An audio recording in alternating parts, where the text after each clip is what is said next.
Most císaře Františka, Eliščin nebo Rudolfova lávka, to jsou mosty, které už v Praze nenajdeme. Jejich existenci ale dokumentuje výstava, která vznikla pod záštitou portálu Miluju Prahu. Tak jednotícím prvkem je, že na všech těch fotkách jsou mosty s výjimkou tamhle Vyšehradského tunelu, který už v Praze nejsou.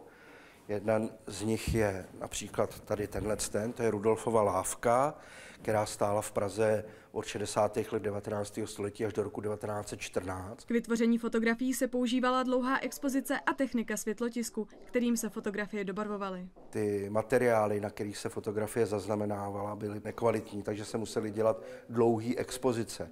Proto my vlastně nevidíme tady na tom mostě vůbec žádný lidi, ale oni ty lidi tady jsou, ale jsou to tady ty šmouhy.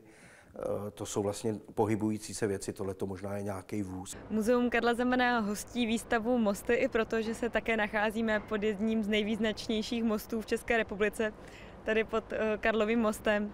A také jsme velcí milovníci fotografie, snažíme se lidi podporovat v tvorbě, protože v muzeu je natáčení a fotografování doporučeno. Výstava fotografií zde v muzeu Karla Zemana bude umístěna až do 8. ledna 2017. Adriana Neubauerová, Česká televize.